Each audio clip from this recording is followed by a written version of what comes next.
Thank you for joining us here at Doctor's Nutrition today. We've got some really interesting news. I'm Dr. Jim. And I'm Dr. Janine. Now, this stuff came out of Stanford University. We've talked probably ad infinitum over the years about Epstein Barr or EBV.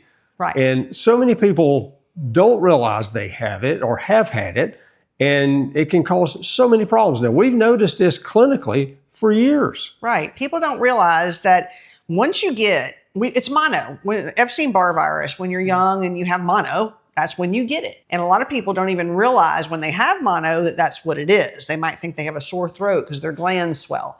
Well, that virus doesn't leave your body. It actually stays in your body, kind of like the chickenpox virus. Everybody kind of knows of it because in chickenpox later in life, it comes out as shingles if you're run down and stressed out. Same thing happens with Epstein Barr. It stays in your body and it actually comes out if you get run down and stressed out. So a lot of people, what you'll get with it, you don't get a rash like you do with the shingles, but you get extreme fatigue. That's one of the keys. Yes, and we check it a lot on our fatigue panel. Fatigue panel looks for Epstein Barr virus because it is that common. And we have many people that say, I've never had mono. And when we do the test, they've definitely had mono because we do 4 different tests to see if you've had it in the past, see if it's active, and see if it's reactivated. So that's really important. But what this article he's talking about from Stanford University just shows a link to lupus. Well, I think the thing is that for years and years and years, we've known clinically that there was a big association somehow, but nobody knew how.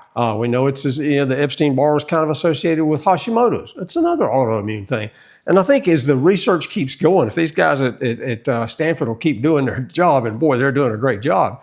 If they keep going, I think they're going to find out this stuff's probably linked to a lot of other stuff. So unlike the chicken pox, it just comes out and okay, you'll have the shingles. And that's not good. Believe me, having been there, it's not good. But when you have something like this, it's associated with things like lupus. Yeah. Ooh, I mean, that's terrible. And they found out how it's linked, how it does the damage to some of the cells in our immune system that can trigger something like an autoimmune disease. Yeah, and like so autoimmune. So people, if you've had Epstein Barr, you want to know especially if you start having extreme fatigue, you want to know if it's reactivated because it can cause worse problems. It can definitely increase your risk of autoimmune because like I said, this one's linking it to lupus. They've definitely in the past linked EBV in 90% of the cases on Hashimoto's. That's actually pretty high, 90%. So EBV, there are some things you can do to suppress it. We use our Olivir. Always, that's number one for us because Olivir has been shown to suppress the Epstein Barr virus. If you have a reactivated mono, we can use AHCC. Lysine is good to keep down replication. So there's all kind of things you can do to boost the immune system to actually get it suppressed as well. So there's a lot of things you can do for it. So we just want to kind of throw it out there that it is being linked with the autoimmune diseases. It is being looked at. You do want to, if you have lupus, we always, for 20-something years, I have used Olivir for lupus patients. That is always one of my go-tos when someone has lupus because you want to get to one of the underlying problems, which is usually viral. So that just let y'all know there's things like that out there that people don't hear about, that people don't see, and that you need to know. And if you have any questions, just type them below. We'll answer you, or you can give us a call.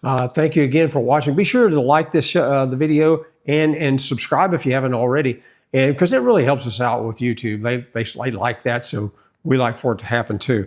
So do that. Hopefully you got something good out of this. And now you know that, there's another suspect out there in all the various viral problems that we've got going on. And they know a little bit more about how it works.